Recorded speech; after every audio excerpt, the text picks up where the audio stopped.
Of student life debate. Each candidate will have 1 minute for opening statements. Rishi, begin. Hi, my name is Rishi Solanki. I'm currently a junior. I'm studying electrical engineering, and I'm running to be your VP of Student Life. A little bit about me: I got involved with advocacy at the school my sophomore year. I noticed some things on campus weren't working quite right, and instead of just having them bother me and complaining about it, I decided to try and get involved. I've never run for a USG position before, but I'm coming to this organization with 2 years in RHA, where I was elected twice.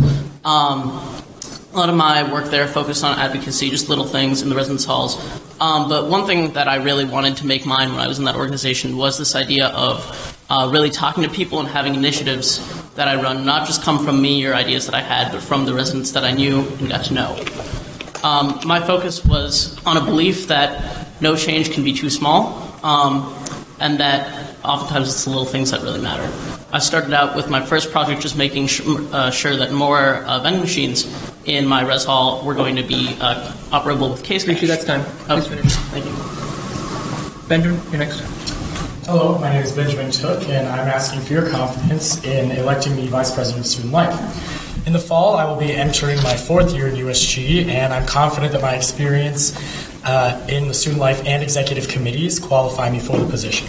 I would like to fulfill this position using a 3-pronged approach: empower, delegate, and serve. I want to empower members of my committee as well as the student body to stand up for what they believe in and advocate passionately for change. A successful vice president delegates, providing representatives with the resources and opportunities to succeed and grow as leaders. And I want to serve, catalyzing tangible change to students who desperately want it and augment the overall student experience at CWRU. Thank you. Great, thank you, Ben. Andrew? My name's Andrew Thompson. I'm a political science major, and in my entire time at Case Western, I've lived by USG's motto of students first. I'm really proud of my accomplishments in USG. My entire time in USG, I've served on the Student Life Committee, but I've also had the opportunity to serve on the Public Relations Committee and the Finance Committee. Some of the accomplishments I've had in USG recently have been championing and writing the legislation for Anita Ware, as Vice President Ghosh mentioned, and also demanding that the university become a sanctuary campus.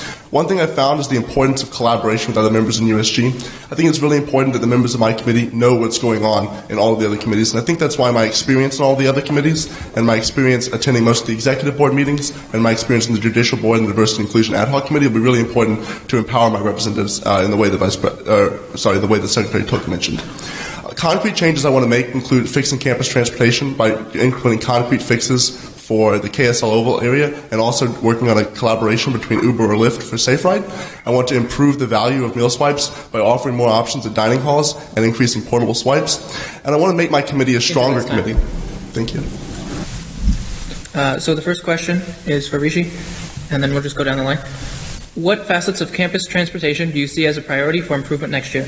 You have 2 minutes. Yeah, so I think a lot of really good improvements have actually been made with the greenies this year. Previously, the app was just completely unusable, so I think that's a really big improvement that's been made. I think something that's important, though, is to work on still finessing that, because sometimes it can be very wrong. I was almost stranded in Coventry yesterday for a while because of that. So really ensuring that we can get that running to just to be fully functional at all times. Another problem that I've had with campus transportation is not knowing which routes are in operation or which stop is necessarily in operation, because they do change as the days go by.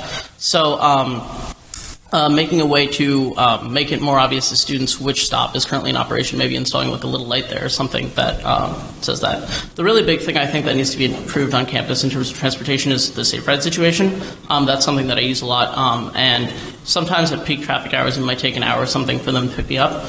So I think a really good, important initiative for us to prioritize would be partnering with Uber or Lyft. Currently, when that happens, I'm lucky enough that I can afford to take Uber or Lyft home, but that's definitely not a luxury that all students on campus have. So finding a way for us to maybe subsidize that would definitely be a priority for us to work on. Same question, Ben. Yeah, I think the 3 of us are probably going to say very similar things about this. As students on this campus, we all have our issues with the greenies and Safe Ride. As we're constantly working on the greenies, it was an issue when I was a freshman in the Student Life Committee, and it's an issue now, and it'll be an issue next year. Safe Ride, as both other candidates have talked about, really has the potential to be an amazing resource for students. It's something that not a lot of other college campuses have, and what we have now is an attempt at it, and it does work for some aspects of for some students, but it doesn't work for everybody. And talking to different people around campus, I've realized that we don't really have a feedback system for Safe Ride like we do for the Greenies. So the Greenies have Bus Buzz, but Safe Ride, if you have an issue with your Safe Ride, there's not really a direct place where you can go to that. So implementing a feedback system for Safe Ride, I think, is really important to figure out the exact issues that we're going to tackle when we look at improving that system. Obviously, they've already talked about the Uber and Lyft partnership. I've been fortunate enough to talk about that with the former chairman of the Board of Trustees through some of my other experiences, and they're really excited to get something like that moving. And I think keeping the administration on their toes to make sure that that's something that we can do and get it subsidized for students so that it doesn't cost and prohibit students who can't afford that from using it is really important. Thank you, Ben. Andrew, same question. So Secretary Took's definitely right when he says that we definitely have similar concerns here, but I think what's going to separate me from the other candidates are the concrete changes I want to implement to solve some problems. Neither other candidate mentioned the problem with the KSL Oval shuttle stop disappearing, which in viewing some of the responses to change.ks.edu in the campus concerns box implemented by the Public Relations Committee is one of the biggest concerns. I've already developed 3 concrete changes we want to see for next year. First of all, the spotter that stands by tween needs to be in the KSL vestibule to identify when the shuttle's coming, find students, and safely move them over to the actual shuttle stop. Second, there needs to be a new shuttle stop implemented outside of the Linsalata entrance of Tink so that students have a warm, safe area to walk from KSL to a shuttle stop that they can predict it'll be arriving. Third, a real turnaround needs to be developed next to Twing in the long term. But there are other problems with the shuttles that neither candidates mentioned that I've already begun working on. So, as they mentioned, the prediction system is unreliable. The reason for this is because drivers take on and out stops. We need to increase accountability for drivers. One way to do this is to implement a partial timetable system so that 2 stops are timed, so drivers know they're expected to arrive somewhere at a specific time. That's something I've already worked with Vice President Jameson on developing and will be rolling out within the next few weeks under my leadership. Final thing under Safe Ride, both candidates mentioned Uber and Lyft, but they haven't mentioned the new dispatch system that's already been put into place. This has moved the number of students who receive a Safe Ride within the first 10 minutes up from 74% first semester to 86% this semester. I think we need to continue to look into this new dispatch system and also look at the idea of having substitutes for RideCell. Currently, RideCell can't collaborate with Uber and Lyft, and that's the reason why the Executive Director of Public Safety, Frank Dimmis, hasn't been able to come up with a solid proposal for incorporating Uber and Lyft. We need to advocate for a new system for Safe Ride that not just allows the feedback that Secretary Took mentioned, but also allows real collaboration with Uber and Lyft to actually solve the campus transportation problems. Thank you, Andrew. Ben, do you have a response, a rebuttal? I do not. Okay. Next question is for Ben. Do you believe the administration is listening to safety concerns expressed by students? 2 minutes. So, I think obviously this is a big issue, and it's been a big issue this year, and it's certainly something that USG has brought up to the administration significantly just in the past year. In the fall semester, we had a huge spike in security alerts, and a lot of students were very concerned with that, and the administration did take steps towards attempting to improve the situation on and around campus, and the USG Student Life Committee, as well as the VP of Student Life, they were integral members in that change. What I think we have to do now is make sure that we're continuing to keep administrators on their toes when it comes to safety and security. So we've already, we fixed the blue lights, making sure that there are audits on those blue lights and other campus lighting systems that are occurring frequently and consistently is really important for students, as well as setting up yet another feedback system for safety and security. So a system possibly where students could report unsafe areas or report particular walks that they're unhappy with, or different situations that they're not comfortable with around campus. So the administration, I think, will have to listen to us on this account, because safety and security is a huge component of what parents look at when they're looking to send their children to university. I know one of my mother's first questions was, how safe is this campus? Can my son walk alone at night? So I do think that they are interested in collaborating with us on it because it is such a big issue. Great. Andrew, same question. Sure. So the administration has taken solid steps. I spoke to Executive Director of Public Safety Frank Dimas, and he mentioned that staffing for security officers and police officers has doubled since last semester. But they've done that mostly through overtime, which is really expensive for the university. In the long term, we need to push for the implementation of more police officers and more security officers to reduce the amount of overtime. Secretary Took mentioned the blue lights being fixed, and that's a fantastic accomplishment of Vice President Petzinger's committee. The problem is, though, in order to get these blue lights fixed, Vice President Petzinger, myself, and the other members of the Student Life Committee had to physically walk around campus and point out the lights that were not working. That, frankly, is not the job of the student government. The student government should be advocating for change, but not literally doing maintenance for the university. So we need to advocate for a long-term system in which the lights are actually being maintained by members of the university. But there are other problems with safety and security that we have to also control for. We can make the campus more secure by increasing policing, but that's not the whole story.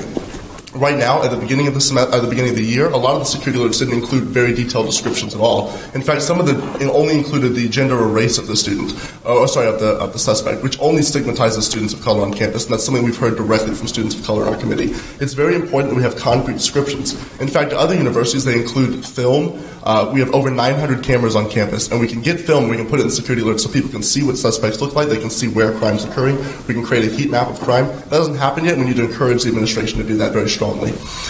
There are other problems with campus safety and security, though, that stem back to transportation. Students need to be able to safely move around campus if they want to have a safe experience in case. Right now, they can't do that because you can't leave KSL and get on a shuttle because you don't know when it's going to occur when you're going to find a shuttle. So by solving campus transportation, by increasing the descriptions for security alerts, and by creating a real system for solving blue lights and other security issues on campus, we'll be able to make real and concrete change with campus safety and security. Thank you, Andrew. Rishi, same question. Yeah, so Andrew has said a lot of what I would have said. Personally, I have not worked with administrators on security issues because, again, I'm coming from RHA, but actually that's part of why I want to make the change from that kind of an organization to USG, is because USG actually deals with these kind of issues. Walking alone, from going to the quad because I'm an engineering student tonight, I've noticed a lot of the things that Andrew does talk about. I think one of the things I would like to see is certain routes where there will predictably be safety officers at certain intervals. I know currently there are locations where safety officers are stationed, but whether they're there or not at night is kind of a toss-up. So I think really having some reliability that there's safe paths to get from all over campus to other spots, I think, is really important. Thank you. The next question is for Andrew. How do you plan to promote less popular initiatives within your committee to make sure they also receive the proper attention? So the way that the Student Life Committee works currently, and the way that it needs to continue to work, is that representatives are able to work on the initiatives that are passionate to them. My job is not to assign initiatives to representatives. My job isn't to decide what's most important on campus. My job is to make sure that all of the concerns of students are being taken care of. And so an important way to make sure that less popular initiatives are taken care of is to make sure that less popular initiatives are known about. Vice President Nicholas has been fantastic in increasing change at CWRU and increasing the campus concerns boxes, and so we now know problems that we didn't know about before. Now, as Vice President, it's my job to take those concerns and make sure that my representatives know about them and make sure that my representatives know concrete ways to solve them. Another problem with less well-known initiatives is that representatives may want to solve the problems, but they don't know who to talk to. They don't know which administrators to talk to. They don't know how quickly they can solve problems. They don't know what the next steps are. That's where internally developing members of my committee is going to be so important. Sitting down with them with regular one-on-ones, developing the next step of their initiative, establishing a concrete timetable, and ensuring that they have the contacts with administrators to solve those problems that they may not have even known about before. Thank you, Andrew. Rishi? Yeah, so I was wondering if you could repeat the question because I don't think I heard it properly the first time. How do you plan to promote less popular initiatives within your committee to make sure they also receive the proper attention? Yeah, so I think one thing that's really important when working on a committee is making sure that the reps that are in charge of them are passionate about them, so that people are actually picking the initiatives and working on them. I think beyond that, once those less popular initiatives have been chosen, I think really making sure that just because there may be less pressure externally on them to get them done, that as the VP of Student Life, I don't forget about them. And so really making sure that I have a list of all projects that are currently going on and that every rep who is making them come true knows their next steps, their next resources, like Andrew said. And that they actually get seen all the way through. And I think a lot of that responsibility would fall on someone like me in that leadership position. Thank you, Rishi. Ben? Smaller initiatives can definitely be overshadowed by the big picture, and although the big picture is important, I think that small successes and smaller milestones are really important for morale of the committee, as well as just tangible change on campus. when you're moving forward with initiatives. So one thing that was implemented when I first started USG that really kind of died out, but I really enjoyed was something called One Email Initiatives. So over the course of 2 weeks, because we used to have biweekly student life meetings, representatives would compile a list of small initiatives that we hadn't really talked about in USG, and something that just was said secondhand by a student or something like that, and we would take an allotted time in our student life committee meeting to just send an email to the correct administrator and the vice president. It was helping everybody out, helping everybody figure out who to send their emails to, but this really created a lot of tangible change, just even on the small scale, which is really important, and that's something that students notice.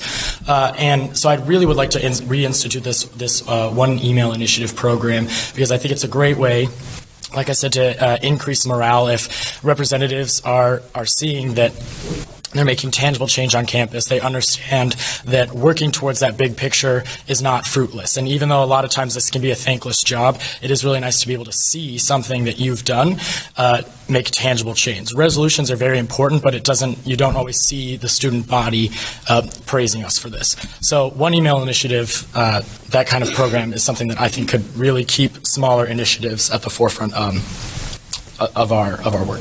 Great, thank you. The following is a question from current Vice President of Finance, Tommy Pierre, submitted via Twitter, and it is for Rishi. And then Andrew is next. Often conservatives and non-liberals feel their voices on campus are not respected and often shut down. How would you ensure that all voices on campus, all voices on the political spectrum are appropriately heard and discussed? 2 minutes. Yeah, so I think this is a perfectly important question. I know the Observer has gotten a lot of letters about this recently.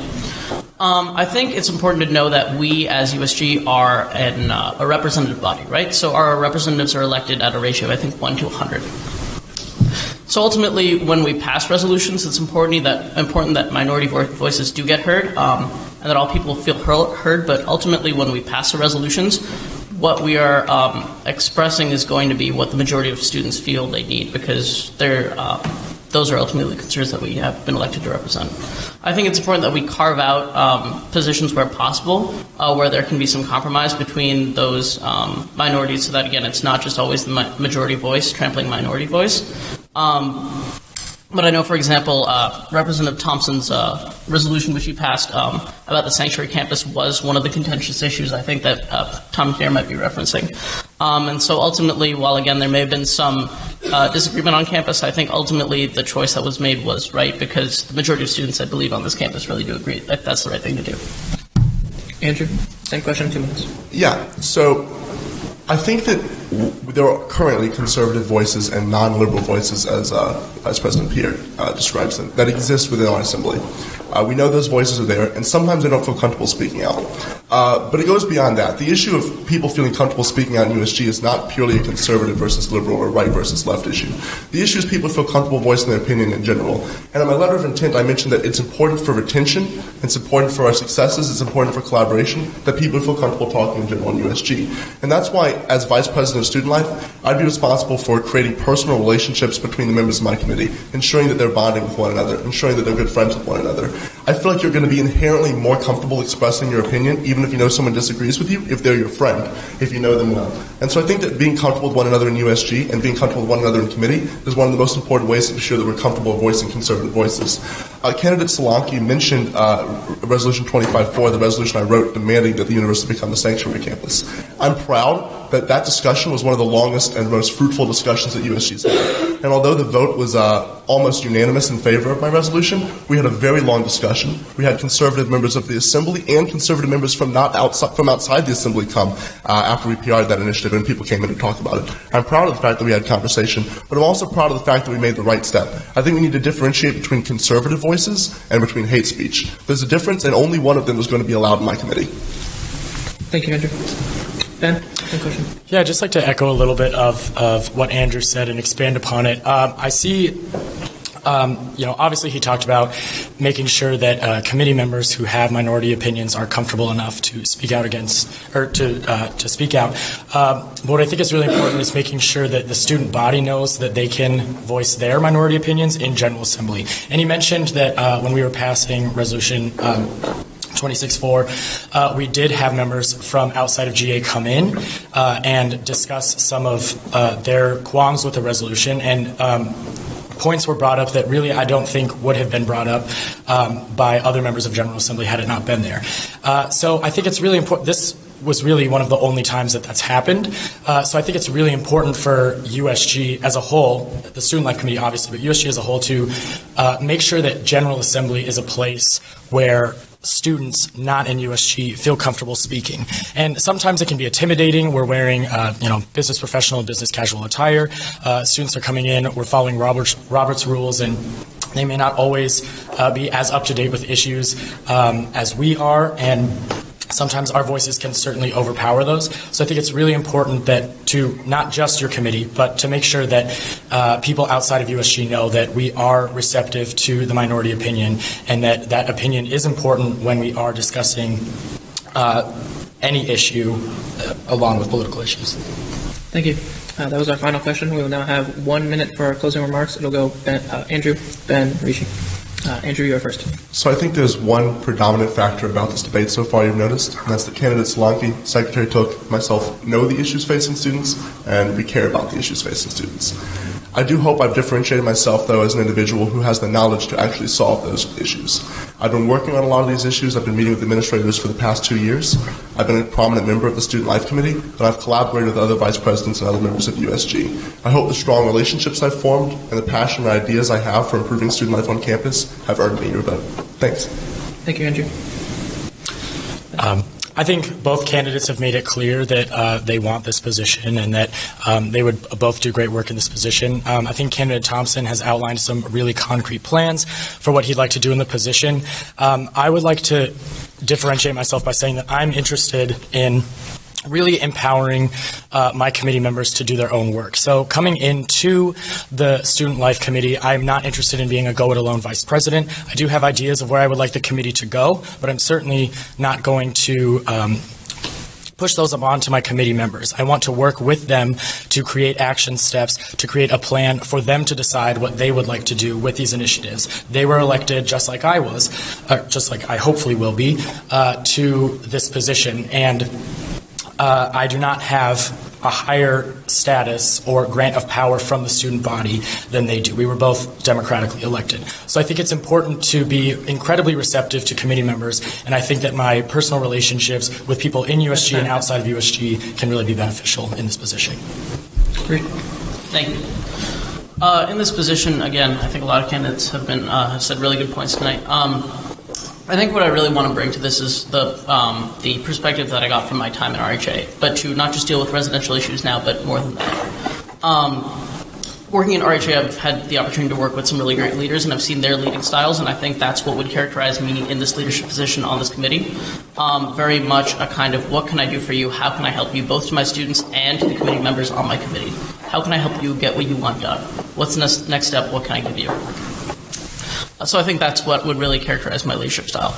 In terms of concrete initiatives, again, I'm interested in initiatives from security to food to academic advising to campus spirit.